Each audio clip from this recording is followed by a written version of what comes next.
I knew that if I didn't get out of here, Yeah. there was no real future for me. Gotcha. You know, I knew it was going to end up bad. Gotcha. I couldn't process my emotions then.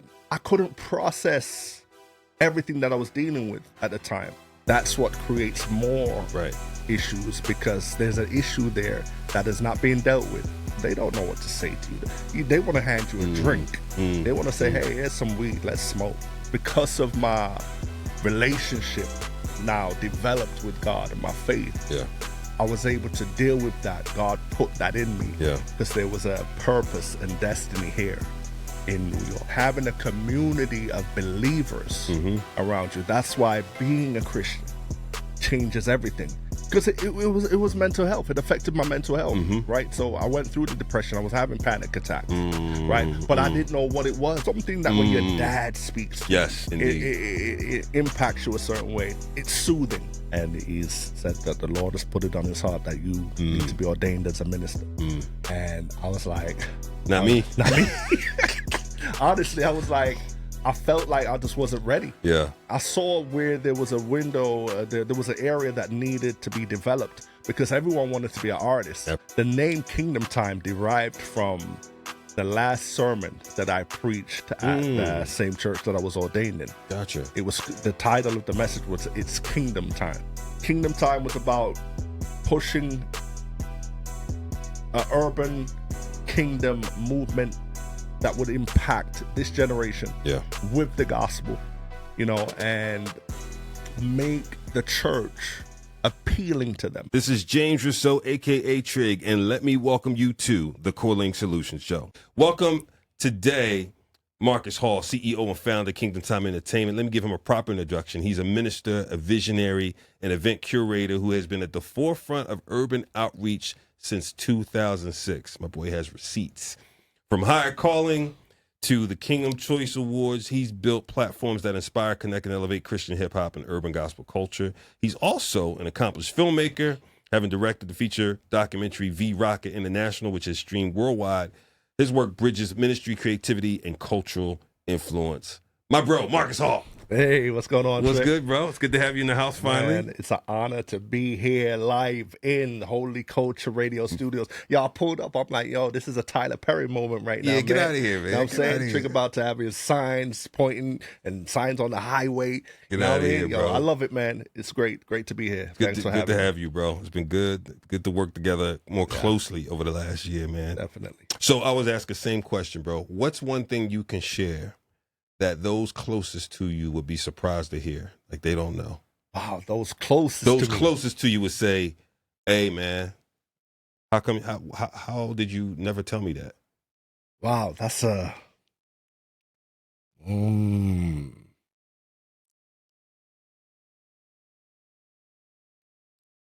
Wow. Yeah. Never thought about something like... All right, I don't like horror movies. You don't like horror movies? Yeah. Like, don't like meaning you don't select it first or you turn it off for somebody else or walk out the room? Yeah, I just don't watch horror movies, period. Is that right? Yeah, never. Huh. Like on Netflix, Prime, anything streaming, I don't even look at the horror. Got it. Has this been a thing since childhood or like? Funny enough, as a kid, I watched a lot of horror movies like Nightmare on Elm Street, right. You know, all of that stuff. But so what happened? Was there a moment? I can't even. It was just as I got older, it was just like. Is that they bore you? It just there's nothing about it, but like counter your walk. I mean, I want to know, man, what happened? Like, you know what? I just never. It was just something where I was like, I'm just not into it. Like, why am I going to watch a movie to either be scared or to be angered? Like, if you watch like Final Destination, yes, I'll be annoyed watching it because I'm like, or watching some of these horror movies, like, yo, bro, why don't you run? You know what I'm saying? Or, you sound like my wife. You sound like my wife. My wife says, don't insult my intelligence. Right. Right? Exactly. So, like, I think that was one of the things where I'm like, I can't watch these no more because the guy's always standing there just getting killed. Yeah. You know what I mean? Yeah. Or makes a dumb turn or doesn't move or it just doesn't. Falls over. It's nonsensical. It just doesn't make sense. Yeah. Tell everyone, man, a little bit about, like, Marcus Hall. What are some of the early beginnings, man, of Marcus Hall? Before Christ or in Christ? Yeah, before Christ. Yeah, even. Well, I was, born in England, raised by my Jamaican grandparents. I put in the Jamaican in there because some people often pick up little Jamaican things in me. Like your attitude sometimes? Right. Right. Marcus, kick rocks. Right. And they be like, yo, where'd that come from? But that's what it is. Heavily cultured in my Jamaican heritage. What part of England? I was born in Manchester. I grew up in Nottingham, which is a city in the East Midlands, in the Midlands area. Okay. Just grew up. My grandmother was a devout Christian, a member of our local church, Full Gospel Revival, heavily West Indian. And so as a kid, that's where the seeds were planted as a child. Gotcha. At the same time, my dad was heavily involved in music. And he was in the street. Yeah. But heavily involved in sound system culture, Jamaican sound system culture. He's a sound engineer up to this day. Yeah. As one of the biggest PA systems in the UK. So I grew up. That was an influence on me as well. When you so let me ask you this. Yeah. What age were you when you left the UK? I was about 20 officially. Oh wow! But so I was coming adult. back and forth. Okay. From New York was always the second home to me from like 8 years old. I'd be coming out here spending the whole summer. Yeah. And I always knew that eventually this is where I would reside permanently. Got it. So I've been to the UK a few times, right? And I think when you're from America and you get to the UK, I think the typical is coming through the airport as an experience. Yeah. Seeing the big eye, right? Seeing certain things, getting some of the cultural food and whatnot, and then starting to learn a little bit about the history. Right? Yeah. But I think you only get so far when you come every now and then. Yeah. When you think about UK's history, particularly with the integration from people from other continents and whatnot, like what comes to mind for you in terms of like how that culture really operates? Yeah, I mean, well, it's a long history because when you're talking about you're talking from the 50s, Jamaicans, the doors were open because England was considered the motherland for Jamaica. Right. And so Jamaicans came there heavily in the 50s, and the culture, Caribbean culture, especially in Jamaican culture, over the years, has had a huge impact and influence on UK society. Like you'll have, Caucasian guys using Jamaican terminology without even knowing, or what the blood, right? But not realizing, hey, that's actually Jamaican, right? Patois. Right. It derives from Jamaican patois, and then also when you're talking about reggae music itself, reggae music. Back in the day, the producers from Jamaica used to send their music to England first, and it would be released in the UK first before it would be released in Jamaica. Why is that? Because there was money to be made. So then when they would distribute it in England through various distributors like Greensleeves and others, they would make money from their music. So it made business sense to send it to England first. They're going to buy the records, and we're going to make money. Did that create tension in the Jamaican market? No. Okay. It really boosted the Jamaican market because it added revenue because the money was coming back home. Gotcha. And there was more opportunities being presented to homegrown talent. Interesting. Yeah. So, as I said, the infusion of, obviously there was the racism that early Jamaicans had to deal with. Some of that is played out in my documentary, which addresses why sound system culture became so dominant and where it stemmed from in the UK, because there were nowhere for Caribbean or Black Caribbeans to go to. There wasn't allowed in the pubs. There wasn't allowed in the clubs. So they had to create their own forms of entertainment, which started in what they called the blues parties, which were basically house parties. Interesting. Yeah. Interesting. So is it much different now, more integrated, or is it still kind of? It's much more integrated. Yeah, now. Most definitely. How often you go back? I usually go back every year. Okay. At least once a year. And such there? Yeah, my dad still lives there. My brothers are there. Got it. Got childhood friends. Got it. So then, what made you come to the U.S.? Well, I always loved New York. As I said, as a kid, I'd be coming here spending summers. And then when I go back to England, I'll be like, I don't belong here. You know what I mean? What felt different? What made you feel that way? You know, I think it was more so the richness of Black culture in New York City, especially. I mean, I'm coming up in Brooklyn. Yeah. You know, so, you know, when I remember like as a kid, 7 years old, coming to New York for the first time, and the bus drivers are Black, the guys selling the ice cream in the store is Black. You know, the train drivers are Black. Right.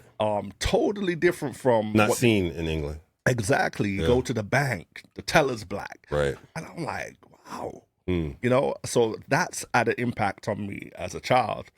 And then, you know, going back to England, he was just like, okay. So I always had a sense of not belonging. Yeah. You know, and coming to New York as a child gave me a sense of belonging. So that's what it was. It was really, but now, you know, obviously looking back into it, God put that in me. Yeah. Because there was a purpose and destiny here in New York. How'd you find that purpose and destiny? I mean, obviously it was after giving my life to the Lord. And that was a whole situation. Not really, the journey of that started when my grandmother died. Because that was a huge blow to my life. Because, you know, I was with her when she passed, and she said her last few words to me. Yeah. And that really, that was a breaking point in my life. I was broken. And that's when I started to look to God more, you know, because it's like, I guess the seeds of what she planted in me as a kid. Yeah. Now it kind of bubbled up because I was in such despair that I needed him. Yeah. I needed God. How I old needed were you something. I was only, what, 19? 19. Yeah. Here. You were here or No, still in I was England? in England, England. And yeah, rocked my world, man. And there was so many things that followed that because she was the main caregiver to my grandfather, who was ailing at the time. He had multiple strokes, totally dependent. You know what I mean? And then I ended up having to take care of my two brothers as well. Gotcha. How old were they? They were at the time like 9 and 11. So you're a 19-year-old caring for two siblings. And my grandfather. And your grandfather. Gotcha. Where was your mom and dad? Well, my mom, she left from I was 3, so we didn't really have a close relationship. My dad was doing time. Okay. And then my brother's mother, she got in trouble. So grandmom was she was leading the home. Right, but my brothers were with their mother at the time, but she got into some trouble. Gotcha. So now it was like, okay, well, what happens to them? England was not popping. Oh, no, not at all. It was a rough life. It was rough. So I ended up with them. And again, overnight, I went from this happy-go-lucky, doing what I do, doing my own thing, to, wow, a world of responsibility. And on top of that, I'm grieving. Yeah. It was a lot to take on. So, you know, that really just pointed me like, you know, I gotta, you know, it really made me look to God. Yeah. And, I mean, it didn't happen overnight because I was living a certain lifestyle at the time. And, but that's what initiated. I'm telling you, Trick, I would wake up every morning and the first thing that would come to my head, I got to get out. I got to get out. And eventually I made the move. I called when you say get out of this kind of family nucleus and whatnot, or get out of the country? Like what? You know what it was? It was get out of this life that I'm in. Get out of this. I mean, it wasn't so much the family nucleus. It was just like, I knew that if I didn't get out of here, there was no real future for me. Gotcha. You know, I knew it was going to end up bad. Gotcha. And that's what it was. And that burden was just so heavy on me. Yeah. And I became depressed. And I didn't even know that it was depression that I was dealing with. You know what I mean? And I was really in a deep depression. But I just knew, now I know, that was God saying, time to go.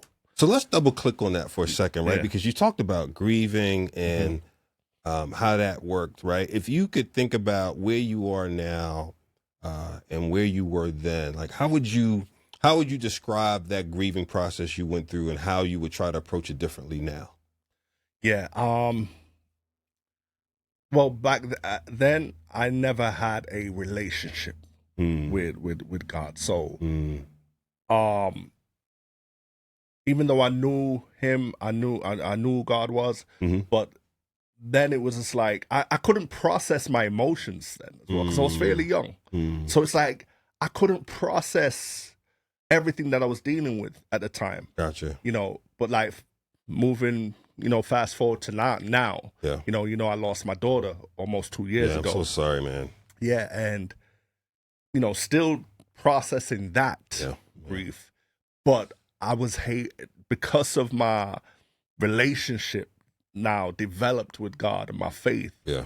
I was able to deal with that in a way where I didn't fall into a depression. Got it. I was grieving. Got it. I'm still grieving. I still have my moments of grief. What do you think you did differently From then to not fall into that state of depression? I just leaned in on God's word. I leaned in prayer. The community that I had around me, that makes a big difference. Absolutely. If you're living a certain lifestyle and you're surrounded by certain people, they don't know what to say to you. They want to hand you a drink. They want to say, hey, here's some weed. Let's smoke. Yeah. You know what I mean? Or, yo, let's go to the party. Let's dance this thing away. Right. You know what I mean? But they have nothing to impart into your soul, into your heart. You know what I'm saying? And having a community of believers around you. That's why being a Christian changes everything. Because when you become a part of the body of Christ, right? There's so much support that comes that you need in times of trials and tribulations. So you can have the people who are praying for you, number one. Right. You can have a community. You can have people who are ministering directly to you. You may have a need, and the community will come around and say, hey, here, we're giving you help. Yeah. And that's the difference. I think, man, I wonder if, if this resonates with you. When I hear you say that, it almost takes me back a few layers to how we were taught or not taught as men to deal with, let's just call it, I'm going to use a broad term of just mental health. Right. Whether they're issues or in the moment challenges, right? I'm not sure, not that we have, well, I think in some cases we could have avoided them, right? Because you kind of told the man up, buck up, right? But what you almost described almost feels like, man, there's a hole in the wall and there's two approaches you could take. One is, let's figure out how the hole got created and let's look for a long-term solution. The other is, man, just slap some drywall tape up on there, you know what I mean? Put the spackle on it, repaint it. Yep. Forget how it got there. We don't want to belabor it. Right? Yeah. And the latter is not long-term help. No, it actually, that's what creates more issues, because there's an issue there that is not being dealt with and it's being covered. Right.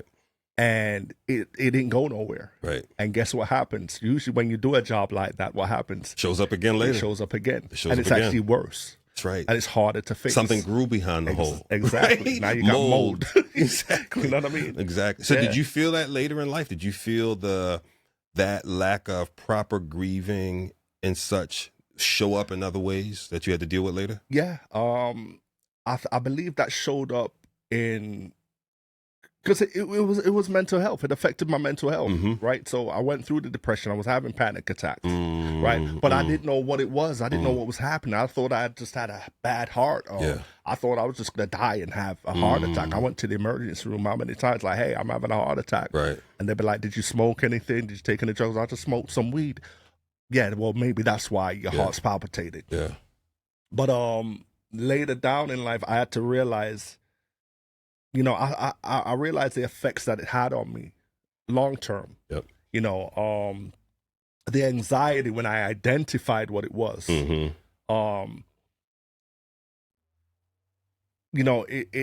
affected how I dealt with people.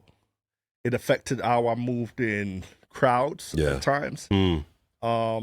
What do you mean by that? How you move in crowds? What do you mean by that?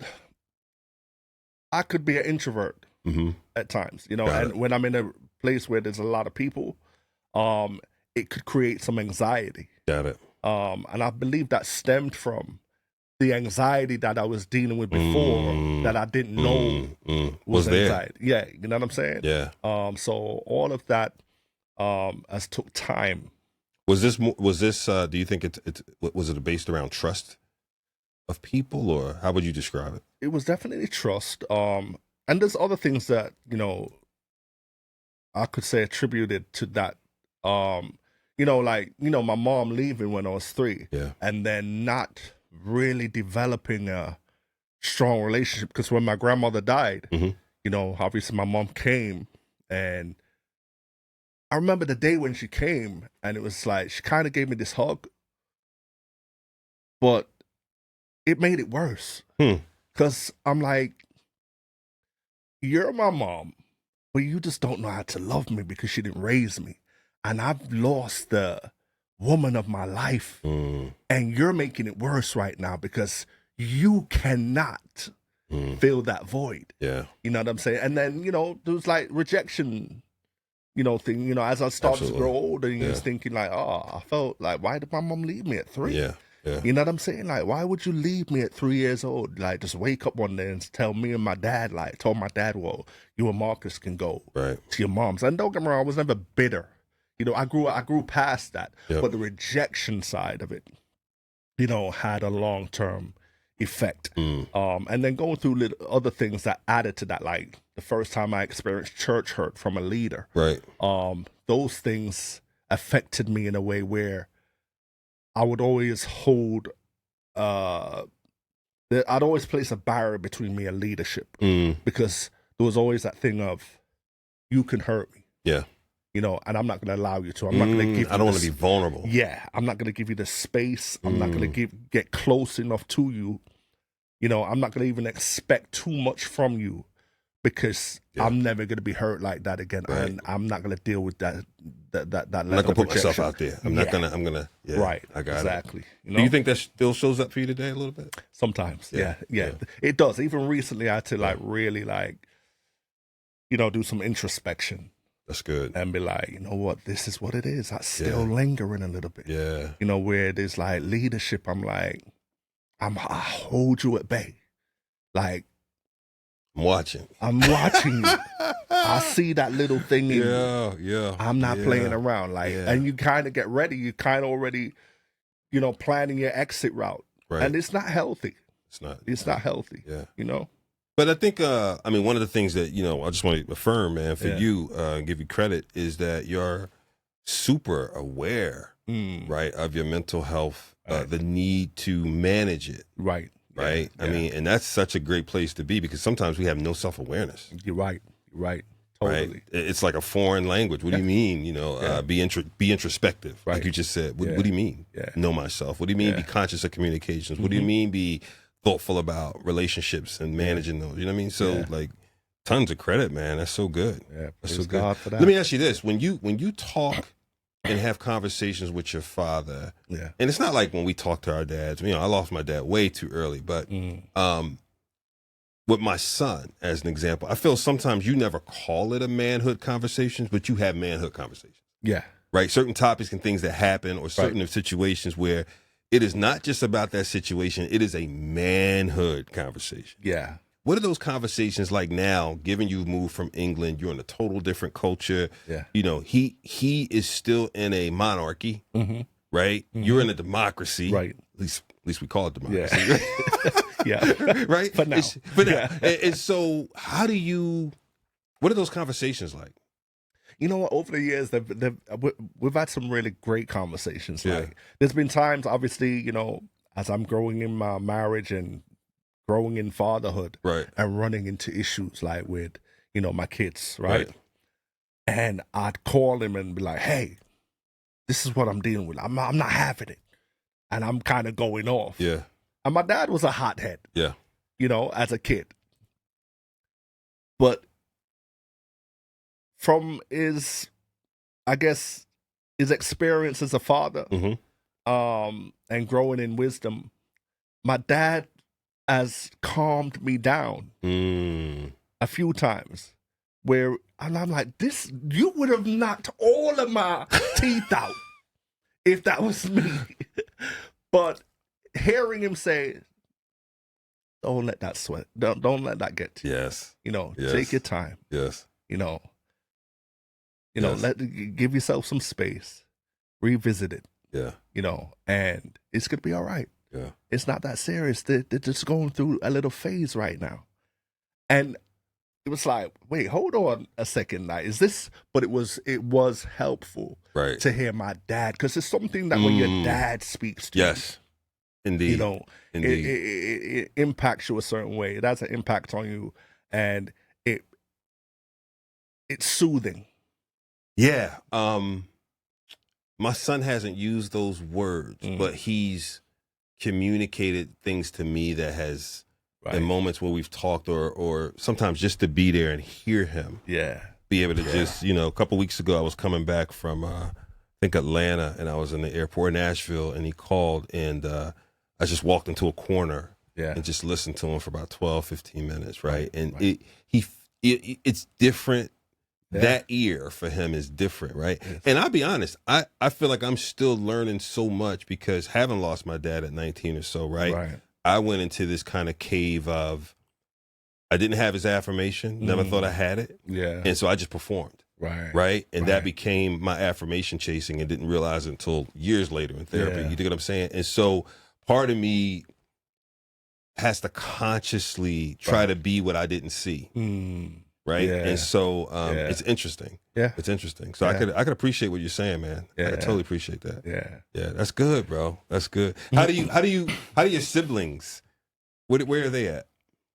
What do you mean, how? Yeah, are they still in England? Yeah. Okay. I have a brother in Canada, and the rest of them are in England. And same thing. How do they feel about you being here in this culture, what you do? Yeah, my brothers all look up to me, because I'm the big bro. You're the big bro. You know, I'm the firstborn. Yeah. But I'm a huge inspiration to them. You know, when they have issues, you know, they'll call. Yeah. You know, and I'll minister to them and share wisdom.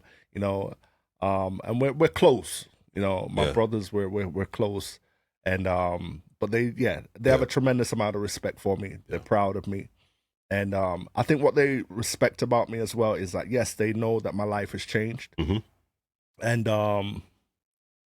you know, some of them, then they're not there yet, but they respect the fact that I'm not Bible bashing them all the time. You know what I'm saying? I let my life testify to them. But I can still chill. We can still talk. Yeah. You know, if they're wrong, I'm going to call them out on it. If they need advice, they know who to call. Yes. You know what I mean? Yes. And it's just that love and that respect. Yeah. That's good. When did you take on the title of Minister Marcus, and what led to that? Yeah, that was really came from the first church that I served in, Gideon Outreach. I was ordained there as a minister. I remember when the pastor's wife called me and said, you know, Pastor was in prayer, and he said that the Lord has put it on his heart that you need to be ordained as a minister. And I was like, not me. Honestly, I was like, I felt like I just wasn't ready. Yeah. And I'll never forget, that same evening, Bishop Jakes, I used to watch Potter's House every evening in my early walk with the Lord. And he was sharing, and he said, I've been in ministry 27 years, whatever. And he said, when God called me to ministry, I said, I wasn't ready, Lord. You finish with me first, and then use me. Right.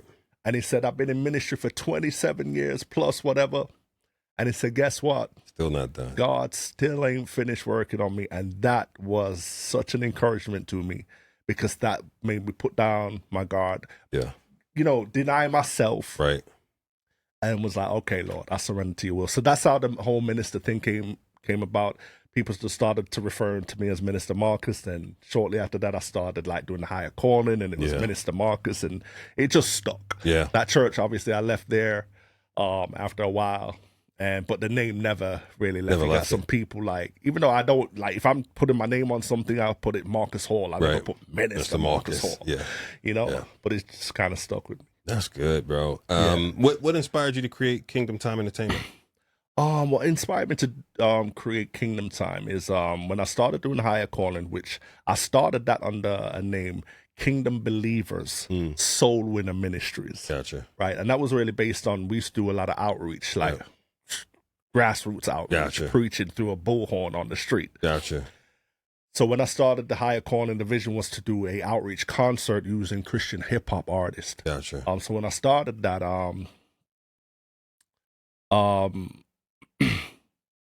I'm sorry, I lost the train of thought. What was the question? What inspires you? Kingdom Time Yes. Entertainment. So when I started doing the outreach and getting affiliated with all the Christian hip hop artists, the local Christian hip hop artists, and building relationships with them, I started to see the hardship that they were dealing with as artists, because especially at that time, like, they were being rejected from the church. Yeah. Very few local churches were really embracing the movement, and the mainstream was like, y'all are talking about Jesus, get out of here. Right. And then at that time, artists would be putting out their albums, printing like 1,000 CDs, and some of them, most of them still got some of them CDs to this day.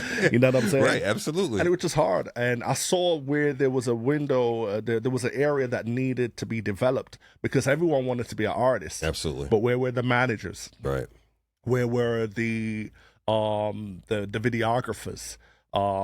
It just needed more. So I said, you know what? I want to create Kingdom Time Entertainment as a visionary and provide services for the artists, like management, video production, promotion.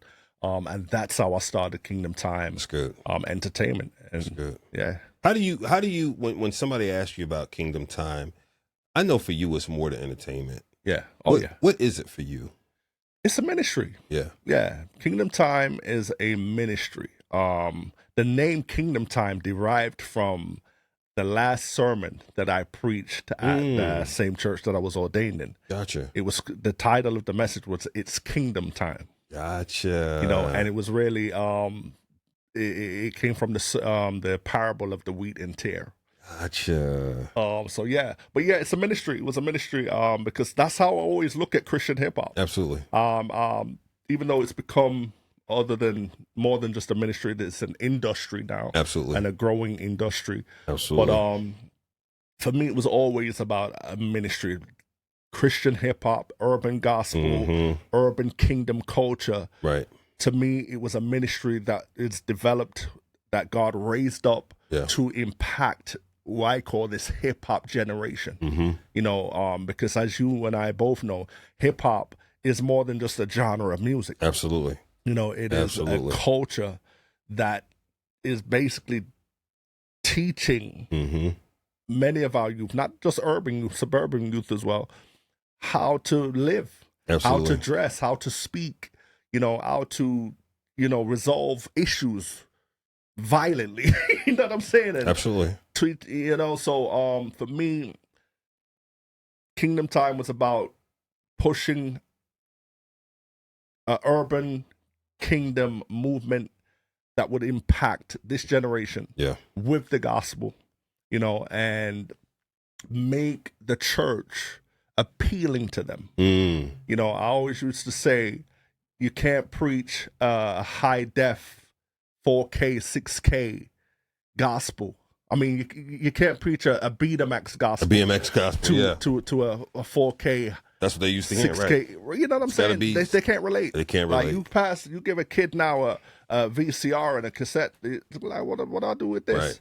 You know, and so that's what it is. It's, for me, it's about a ministry that makes the kingdom, that makes the church, that makes the message of the gospel appealing and relative to this generation. And you've worked with a lot of people, man. I mean, when you look back at Higher Calling, KCA's, all the work you've done, music videos for people and whatnot, what are some of the proudest and pivotal moments, man, in your run? I mean, I mean, Kingdom Time alone, that was 2006. So you coming up on 20 years. Yeah.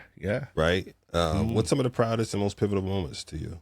I would say the very first KCA, because it was a vision and it was something that hadn't been done, especially on this side of town, and the way that we were doing it.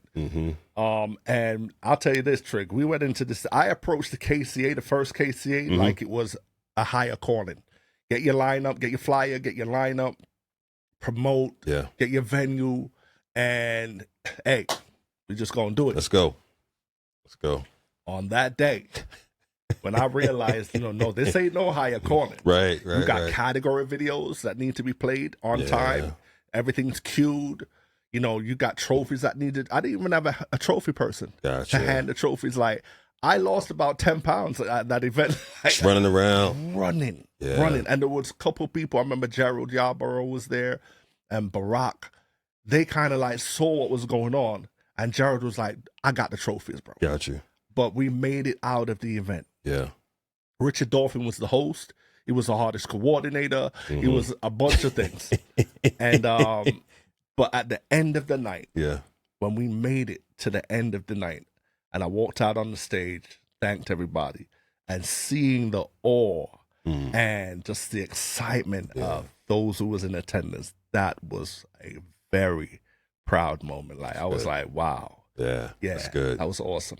And then, you know, higher calling, I think it was the second year or the third year, there was a powerful move of God, man. I remember, you know, I was doing the altar call, but before I got up there, God said, share your testimony. I was like, okay, cool. And he said, no, share your testimony. Like everything. The part, you know, everyone's got a part of their testimony that they don't share. They hide that part. He said, no, I'm talking from day one, where you were born, what the circumstances were. You share it. I'm like, wow. We're in the middle of Brooklyn, in Bedford-Stuyvesant, where Biggie and Jay come from. Yeah. Outside in the park, there's a ton of people here who I don't know, and I'm about to let them all have it. And I remember I started, and I just felt the presence of God so heavy. And I shared, I'm like, the people who were there in the amphitheater, most of them were like people from the community. Right. And called the altar call. And Trig, I'll tell you this, I don't know where they came from. It was almost like they were in the park, but on the outskirts of the park or in buildings nearby. And people just started coming. It was so powerful, man. That's good. And that was one of the moments where I was like, wow. That's good. God, like, is using what we're doing. And it was powerful. Yeah. Powerful. That's good. That's good. Yeah. When you think about now putting together an event, what's your approach? My approach, it depends on what kind of event. But for the most part, obviously, you know, it starts with the vision. You know, you have the vision for the event. My approach is always to present the event in excellence, right? So I'm talking from the flyer, the rollout of the promotion. Yeah. Because, and I think this is something I developed over the years from a few things. GL360 is a company in the UK. Right. CEO Roger Moore. Roger. Yeah. Yeah. He was a big inspiration for me when I was starting, because at the time he was doing GL Live in the UK, and he was bringing like Lecrae, The Truth, all of them guys. But his presentation of his events, like from his flyers and like the way that he would have his film crew film some of the stuff, it was just so clean. It was excellent. It made me, who was here in New York City, it made me look at this stuff and be like, I want to go to that. Yeah.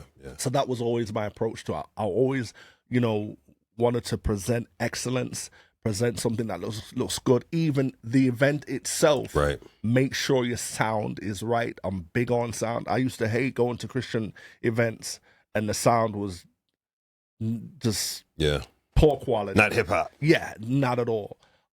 So yeah, but that's my approach, to present, you know, good imagery, promote it well. And as I said, being in New York, what developed me like to really push the marketing is that New York's not somewhere where you could just put out a flyer. Right.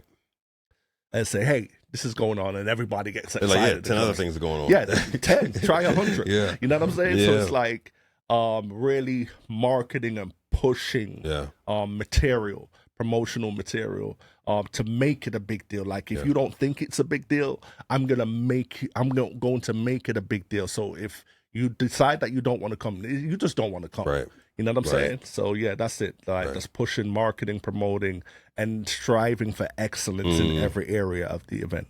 You know, one of the things I just thought about, man, because I'm I'm steeped in right now a little bit of CHH legacy. Right. Yes. And that a little bit. well, no, I mean, I mean, in terms of trying to make it more visible. You're right. To people. Yeah. Right. Yeah, I think you have to dig. Yeah. And right now, there's not a spot you can go to see like the lineage and the generations. You know what I mean? Right. Except the Mic Drop movie. Right. Yeah, Shout out to Darius. Yeah. But I just been thinking through how do we bubble it up again? And Delight does a great job too on old school sounds, right? But we want to bubble up the legacy.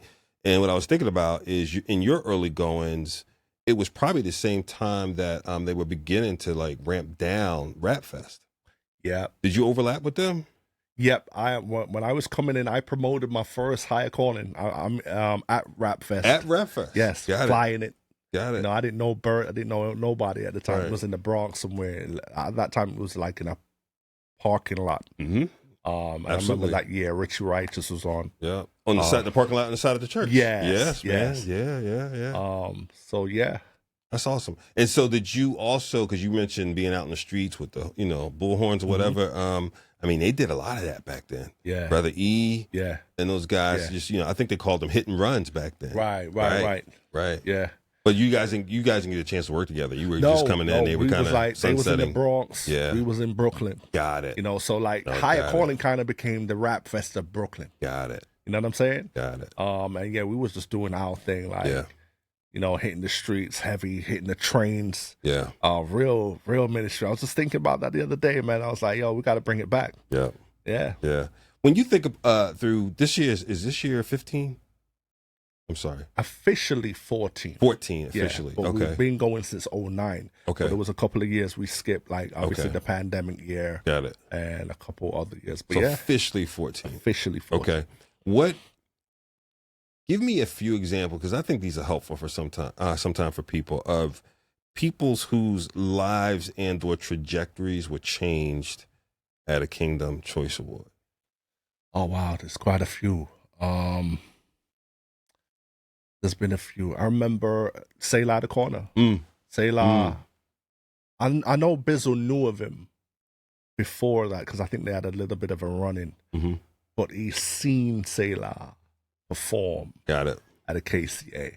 And I think that was what may have sealed the deal. Like, yeah. I want that dude on my roster. AI too. AI. Okay. Jared Sanders. Wow. Wow. There's been I think Bizzle owes you several A&R fees. Yeah, right. Where's that commission, bro? Yeah, I mean, again, I could be wrong, but based on things that I've heard, like, there's even like Jared All-Star. Jared was like bubbling, kind of. But once he hit that KCA stage, I'm gonna tell you something. When him and Lady Davina hit it, what was that? Was that in 23? Yes. Yeah. Man, that set. Yeah. That was in the top 3. That set hands was down. That was crazy. Yeah. Yeah. And that's from there. Yeah. It was like I see the trajectory for both of them. But yeah, quite a lot of artists, man. Yeah. Like, ooh. And that's why with the KCA, we've always kind of set it as a stage where, you're going to have the names. Yeah. But there's always going to be a couple there that one may not know. Right. But when you'll see know them, after that night. You'll understand. Yeah. Yeah. How did you get into the video production aspect of what you do? Yeah, that came from in the early days of me starting to promote events. And one year, I got a videographer. I said, hey, I want you to do a promo for me. For a Higher Calling. This promo was the longest promo, I think, in history. I think it's like a short movie. I'm telling you, I think it's about 8 minutes long. Really? Yeah. But we did that, and it was effective, though. Yeah. It was effective. Got people out, and I was like intrigued by the whole video promo. Yeah. Part of promoting events. Yeah. And I was like, yeah, you know what? I've got to learn this. So at the time, I started messing with Windows Movie Maker. Gotcha. Which is a basic editing software that used to come with most Windows laptops. And again, just started to learn the concept of editing through Windows Movie Maker. and started learning from there. And then from there, it just went on. Started messing with Premiere Pro and After Effects, and then it just grew from there. Yep. Just grew from there, and I just continued to learn and grow and develop the skill of editing and the passion for it. Yeah. And it was tough in the beginning because, like, the same guy who did the promo for me for my first event, I'd call him and ask him questions and be like, "Hey, I made this video, but I exported it in AIVR. Yeah. No, AVI, which is a massive format. You don't ever export a project in that format. That's not for YouTube. It's not for nothing like that you can like really use. Just too big, the files. Too big. Yeah. And it'd be like, hey, I don't know what to tell you. Maybe, try something else. Right. But you knew. So it'd be kind of like, hey, me a little bit. He's not going to help the up-and-coming competition. Right. And I'm like, you know what? But I learned over the years, man, and developed a passion for it. That's good. I mean, it shows up in your production, right? Because, I mean, you don't have to be behind the camera anymore, but you're directing and you have an expectation of the output. And so it shows up. I'm sure Baron loves that about you. Oh, yeah. Yeah, Baron's my guy. I love that dude to death, man. Like, Baron, because Baron, like, obviously he loves video production. Baron just buys stuff. Yeah. Like, I told him, I said, Baron, you should just start a rental company and just rent out equipment. You've got so much stuff. Does he? Yeah, oh my gosh. Baron has like a warehouse of stuff, man. But yeah, with Baron, we make a great team. Yeah, because he admires my work. And Baron is teachable as well. Yeah. And at the same time, there's things that I learned from him. Yeah. There's little like me, I'm very manual. Like Baron will use a software to do something. Got it. Me, I'm doing it myself. Got it. The pros and cons to it. Sure. Obviously, when you do it manually, it takes a little longer. Right. But it's more the precise. Precision. Yes. The precision. Exactly. Yeah. With software, though, if it's a good one, it saves you a ton of time. And what took me 3 hours to do, you can do it in maybe 15, 20 minutes. Yeah. You know what I'm saying? Yeah. And you can check the spots. You can do some spot checking on the Exactly. precision pieces. I mean, so Baron's amazing, man. That's what's up. Yeah. What made you create the night before event? So you think you got bars? We did a few pre-shows before, right? And with the team, team members would always be like, you know what? And not even just team members, people, outside of the team would be like, hey, you should make it a weekend thing instead of just doing the one main event on a Saturday. So instead of just doing like the KCA, make it a KCA weekend. Gotcha. So that was it. So we did a few like pre-shows before, which were great. Yeah. But then we wanted to like reintroduce something new. And I just came up with, okay, let's do a competition because people love competition. Absolutely. So you think you got bars. And the first year we were supposed to do, if you remember, there was a bad storm. Yes. So we had to cancel That's right. I forgot about that. Yes. So we brought it back last year. Yeah. And it was a success. Man. Yeah. It was a success. Like just the energy, the tension, the vibe. Absolutely. It was exciting. And that stamped it. I was like, you know what, we just gotta make this the pre-show. Both nights are you've heard me say this several times. To me, it's a family reunion. Yes, right. Most definitely. I mean, both. It's just listen, man. There's few spaces you can go to, and again, not to take anything away from anyone. It's always cool to go somewhere and there's a carve out for you. Yeah. Right. Yeah. And you can be in a carve out. That's cool. Right. Yeah. But it's a carve out. It's different when you go somewhere and the whole thing is for you. Exactly. It's just different from the time you land on the scene. Yeah. This is all for the taking. That's us, right? It's almost like being a vegan and you go into a big cafeteria, and there are 20 dishes and there's 3 for you, right? Versus the whole thing is a vegan thing. And that, by the way, I'm not a vegan, so anybody coming here, do not bring me vegan dishes, bro. If you're gonna show up, I eat plenty meat, plenty protein. But that's just an example. And so that being said, both nights feel that way, but the Friday event affords you more time to connect. Definitely. Right? I mean, it is an award show on Saturday, so you have the red carpet and that time, et cetera. You know, depending on who you are, you're in different spaces and talking, and even afterwards. But we usually end at what, 9:30, 10 o'clock? 10 o'clock. By 10 o'clock. So it's kind of late. You know, we figured out where to go and eat. I'm not giving out all the details where we go to eat afterwards. Right. But Friday night, just by the way it's set, there's a lot of time to just connect with people. Yeah. So I love that, man. Definitely. I don't know if that was intentional or not, but it's dope. Yeah, and it helps as well. Like especially like for people who fly in or come into town from the Friday. Yeah. You know, it definitely, you can see by the Saturday, everyone's gelled a little bit more. Absolutely. Like I saw like when like High Def and you know, some of them who came in from the Friday. Yeah. The following day when I'm seeing them at the, they're connected. Yeah, like it's all love. Absolutely. And they chilling with everybody. And it's like, okay, it's a good vibe. It's a beautiful thing. Last year was really good, man. Between I was so happy for Lyracy and Malachi. Yeah. Woo, Malachi showed, but they both showed out. Oh yeah, they both showed out last year. Architect as well. Architect, yes. You know, High Def. I mean, all of them showed out, man. Q Flow.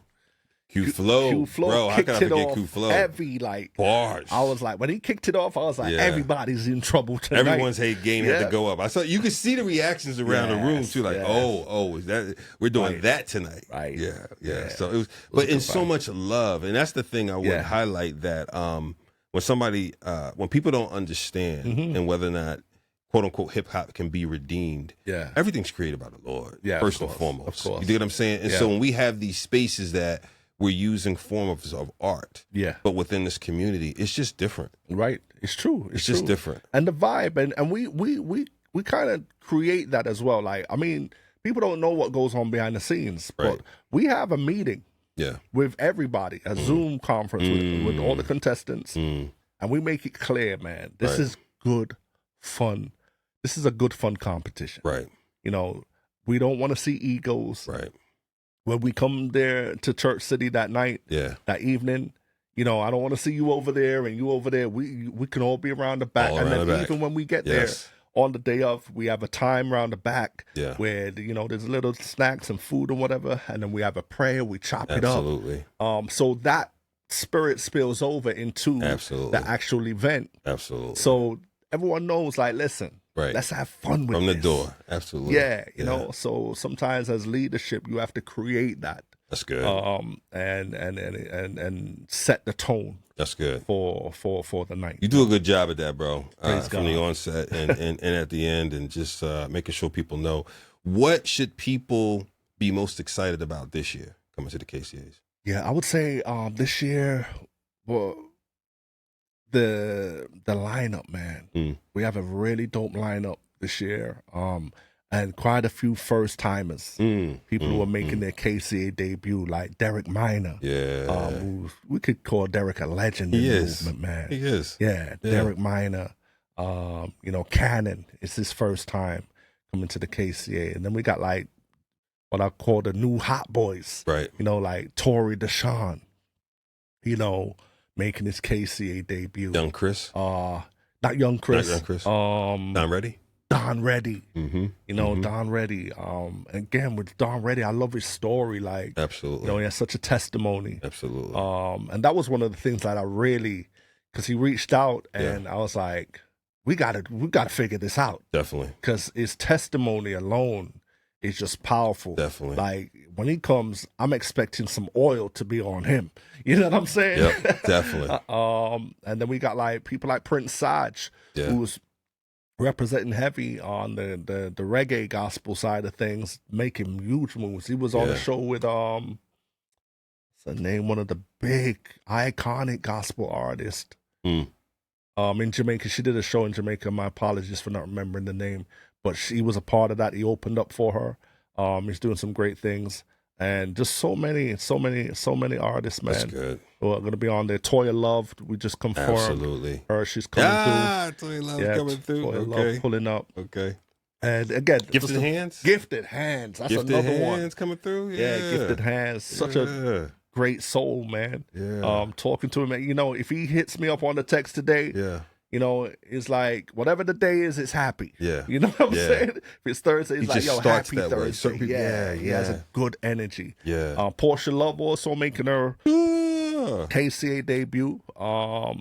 So there's so many artists who would be touching the stage, and then also just honoring Bizzle. Yes, as somebody who has made an indelible impact in Christian hip hop. That's good. Because at first we was kind of like, hey, has he been around long enough? But then talking to people, they're like, it's a no-brainer. What are you talking about? Like, absolutely. And just not just the length of time, but what he brought to the space. Like, imagine Christian hip hop without God Over Money. Absolutely.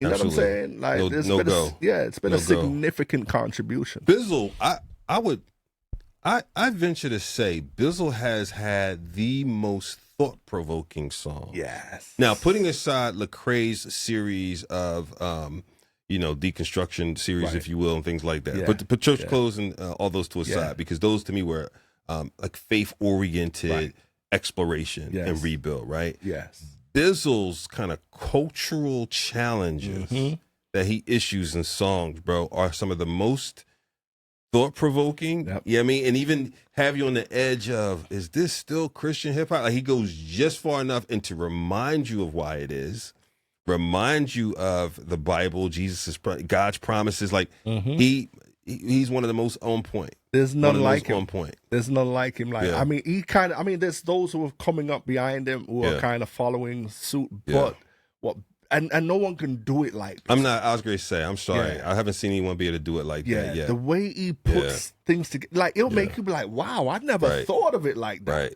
You know, and he's bold. He's very bold. Because a lot of times artists will think something, but they'll know this is absolutely not political. This is politically incorrect. You know, I will get blackballed. I will get all kinds of bold out of the industry, out of the movement, out of certain churches, out of certain, because of what I'm about to say. Right. But Bizzle, and I don't think he's just reckless and he's just a loose cannon. Right. No, he speaks the truth. He speaks the truth. Absolutely. He speaks the truth, and he does it without compromise, and I respect him for that. And like, Bizzle's been to the KCA so many times over the years. Remember one year he brought out the whole squad. This was like at that peak. Yeah. And for that, I have a tremendous amount of respect for him as well for that, because I believe that Bizzle has seen the value of what the KCA is to this community. Yeah. And he showed his gratitude towards it. I can't say me and Bizzle have a big relationship, like we talk on the phone. Nah, because Bizzle, if you know, he's a very quiet guy. And I know he keeps his circle fairly close. But solid brother, man. Yeah, and really he's good. worthy really of this honor. I'm really excited for Derek to come through this year too, because I feel like Derek is he is, to me, a generational bridge for many, right? He crosses generations well. Some of us are cray, right? But we don't have many who cross generations. Right. Derek's different because of his what I'm looking for, how he engages. Yeah. He's you can see the intentionality of how he engages and teaches game. Yes. Right? Teaches how to do different things. And so he's unk for many. Yeah. He's another one. He's on the honorary table, man. Yeah. For sure. Absolutely. And so, and by the way, Max, I might not have told you this, Max, so you might be hearing this for the first time. The Monday following the KCAs, that Monday or Tuesday, Derek and Cannon are going to come through and be on live here too. So, that's dope. Yeah, it's going to be dope. It's going to be dope. Well, let me ask you this, bro. VIP tickets are sold out. Yes. So, So, but people can still get tickets in general seats. Yep. Yes. Yeah. General admission is still available. And also group rate tickets are available. So listen, get your squad up, man. Yeah. People can get their squad up, youth groups, whatever, and say, hey, get 15 of us. Yeah. We get them tickets for $35. Yeah. Which is a great discount. Well, how big does a group have to be? 10 or more? I think it's 15. 15 or more? Yeah. And where do they go? What's the easiest way for them to get them? Yeah, they go to they can either call the box office at Symphony Space, or they can just go online. But I believe for the group rate, they have to call the box office. But even so, they can even start online and they'll find that information. Exactly. Yeah. Y'all need to get y'all tickets and be done. I told you it's gonna sell out. I'm trying to tell you right now. Yeah. The last 3 years, I think it's been, you've tried to either say or infer that you may have to hang it up. Yeah. And a number of us, without even having to organize it, have stood in front of that and make sure that's not going to happen. Right. Like it's not happening. Yeah. You know what I mean? It's so, and you haven't alluded to it this year yet. Yeah. But we're gonna tell you right now, one, it's not gonna. We're not gonna let it happen. But so let's go to the other side of it. Where do you see KCAs in 5 years? Where I would like to see it in 5 years is just grow. I want to see it grow. Mm-hmm. I want it to get to a place where we have to be saying, if we're still at the symphony space, we have to be saying, hey, we gotta move. Gotcha. And seeing the team grow, where I want to see the KCA get to a place in 5 years, God willing, that it can run independently of me. Mm-hmm, you know what I mean? Mm-hmm, mm-hmm. Where there's a team who can just run it. Yeah. And, you know, people like me and you can sit back and just be like, hey. Yeah. You know, and that's been a great thing. Like, even just to touch on the partnership with Holy Culture, man. Big game changes. Like, it reminds me of go back to the third year of the KCA when the South.com came on board as our featured media sponsors. Yeah, my boy Z. Z and Trey 9. And that was the catalyst that took the KCA from being a tri-state award show to a national award show and starting to get national recognition. Right.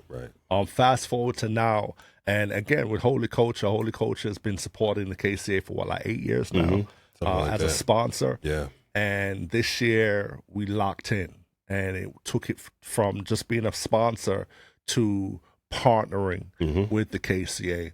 And this now, again, is another catalyst that is taking the KCA to another level, exposing it to, you know, more people and getting us in rooms and places that we wouldn't have been able to get into without this partnership. So that's a blessing. And these are the things that happen that make me say, okay, Lord, I can't throw in the towel just yet. You absolutely even though cannot. I've been looking for my exit route for the last like 6 years. Not happening. But at the same time, it also gives me hope. Yeah. Like that partnerships like this are setting it up to where there's a possibility that I will be able to be like, hey, because again, Trick, man, and I've expressed this to you off air and I'll express it on here. You're somebody who I built a relationship over the years. We've developed this relationship, friendship, and I trust your heart. Appreciate you. You know what I'm saying? Because of that, I know if I was to, God gives me that green light, and I was to be like, there'd be no better hands for the KCA to fall into. You know what I'm saying? Because, and I say that, I know, Trick, you don't want it like that, but I know that you have the administrative skills, the vision, the relationships to make it happen. I appreciate that. You know what I'm saying? So man, prayerfully, if God wills it, man, in 5 years, KCA will be bigger, better. I have no doubt. And you know I have no doubt it'll be expanded. And you know what? I just want to take a moment too to thank some of the sponsors and the new sponsors. One, Curb Records, Jerry, Chelsea. Thank you guys for signing on. Reach Records, D Diaz and team for signing on. RMG, Doc Watson, Derek for signing on. I mean, so many new sponsors this year. Next year, I'm believing Walt and Drea at Capital Christian. I believe in y'all going to come in next year. And so just really thankful for people who see the vision, buying into the vision, investing in the vision. Definitely. You know what I mean? So, and that's huge. I don't, you know, echo your sentiments, man. Like, that has been huge for us. Because, like, every year is a faith walk for KCA. This year I was like, well, where the sponsors are going to come from this year? Because we depend on sponsorship. Because, you know, it's an expensive event. New York is expensive. Like, and on Broadway. And on Broadway. Upper Broadway and the theater spaces. Anyone who has rented a theater space, you know, there's a fee for everything. There's so much red tape. You know, like the guy who turns on the board.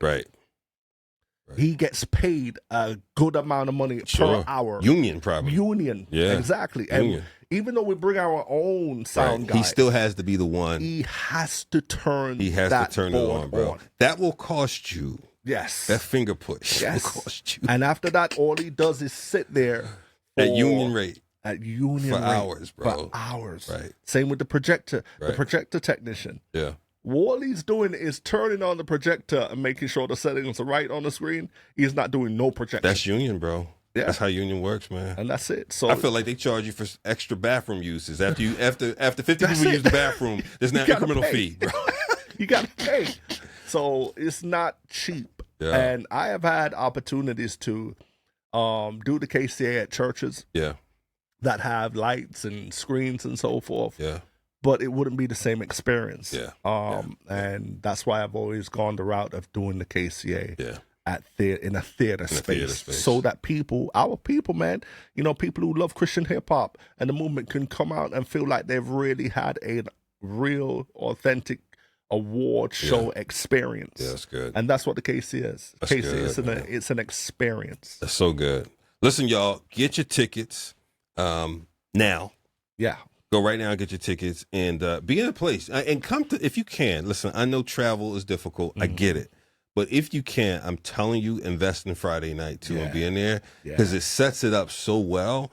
And I mean, one of the things I think that happens sometimes in our culture, man, is the isolation. And there's nothing wrong with social media and being connected virtually, right. But physical connection is just different. Yeah. And you're only probably going to do it a couple times a year. Yep. Right, so make the most of it and maximize the travel if you're coming in and be there Friday night and man, pull up and say what's up to a brother. You know what I mean? Like if you know if you're a holy culture person and supporter, pull up, say what's up, and don't let Marcus's assertiveness, aggressiveness, and all those things throw you off in the moment. He's a good brother, but he's got those tendencies every now and then to tell you to go kick rocks. Hey, listen, I'm like Jesus. Jesus kept it real. Bro, your story helped explain a lot because, we laugh about this a lot. Marcus is one of those dudes, man. I love you so much, bro, because I know exactly what I'm going to get from Marcus. If it turns sideways just a little bit, Marcus going to go, you know what, Trig? You know what, Trig? You tell him. When you say that, you know what, Trig? You know what time it is. I know what you come with. You know what you can tell him? But you know what? This is why this partnership is so dope, because I think you are the perfect diplomat, man. You're so diplomatic. But I think I'm rubbing off on you a little too. There've been a couple moments, bro. Right. There's definitely been a couple moments. I think with you, you're like, hey, I see it in you sometimes where you're like, no, I'm not having that. But you're just so you just handle it better than I do. No, I don't know if it's better, but it's just different. Right. It's just different. Yeah. But it's needed, man. It's needed sometimes because in Christendom, we tend to not be honest at times. You know what I'm saying? And sometimes people need to hear just the plain truth. And That's even with good. like KC, like even just the other day, I had to like tell an artist, like, basically, you're not just gonna come and just do what you want to do. You wouldn't do this with if it was the Grammys. You wouldn't do this if it was, the BET Awards. And that's what we have to change in our culture. Absolutely. We have to respect kingdom platforms more than mainstream platforms. Value them more. Yeah. You know what I'm saying? Because it's sad. It's like, how are you valuing the mainstream platform? And I get it, like, carnally. I get it, like, it's mainstream. There's more viewers, there's more listeners, there's more. No, but we have to value our own. Right. So value Holy Culture Radio. Yeah. Value it. Yeah. Put some respect on it. Yeah. This is a big deal for us. Yeah. You know what I'm saying? Value the KCA. Absolutely. Value Flavor Fest. Value all these brands that are ours. Right. And support them fully. And don't treat them like some second-class thing. No. This is ours. So, yeah, that's my little vent.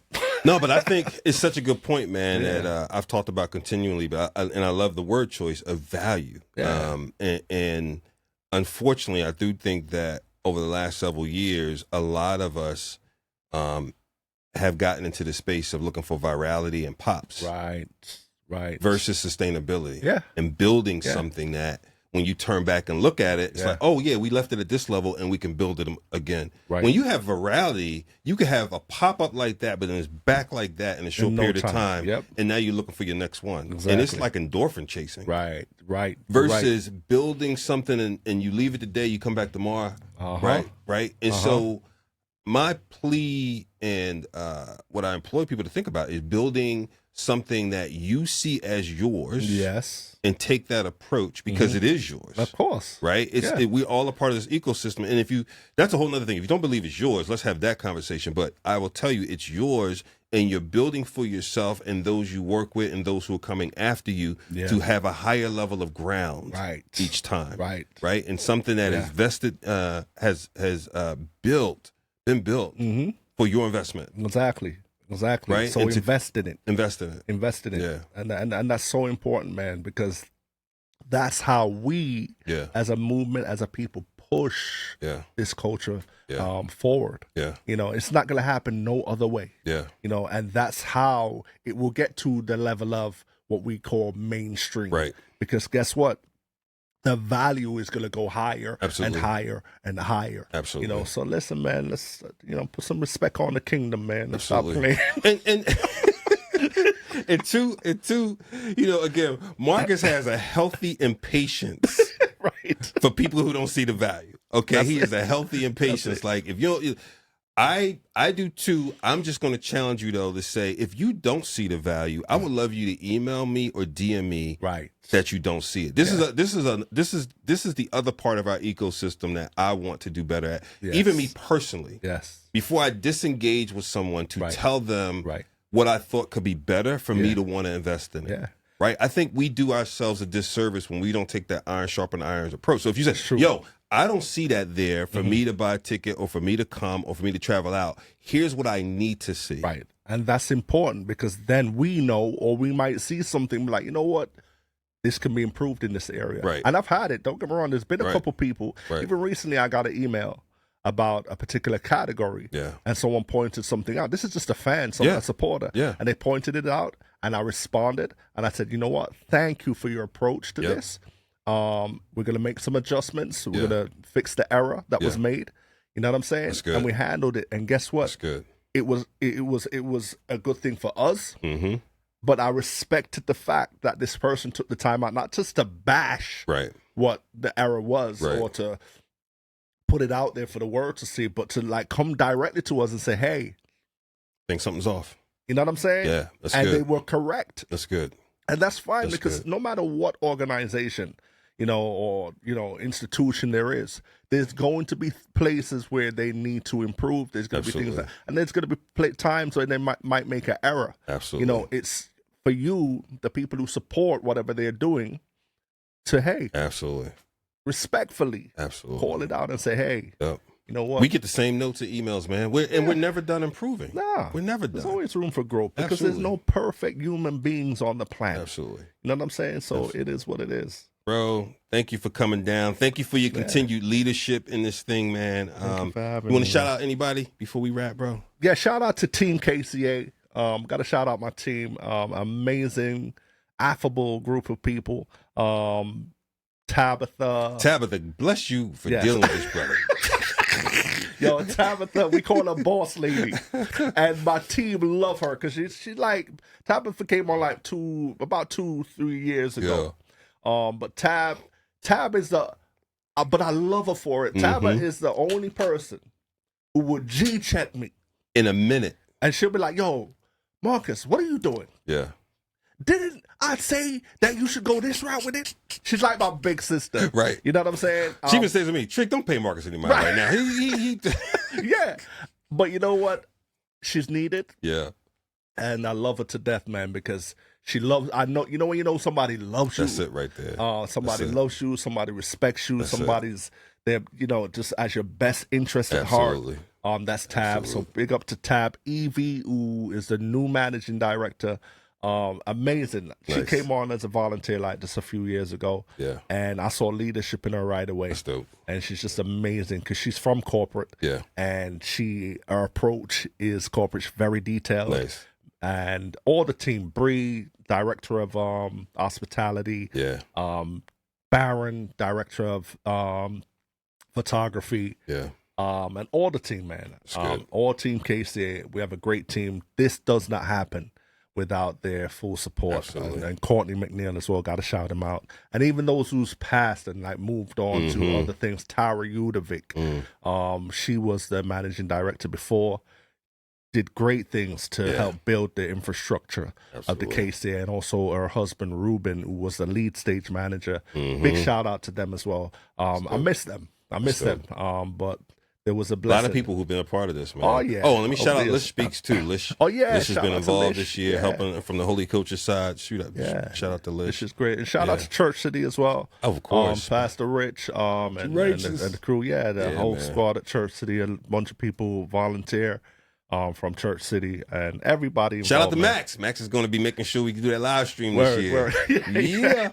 Yep. We're working, Yeah. So, yeah. All right, y'all. Well, listen, this has been another live kingdom building conversation, if you will, / Quilling Solutions / I don't know, whatever we want to call it. But Marcus Hall is in the house, y'all. Until next time, keep it locked.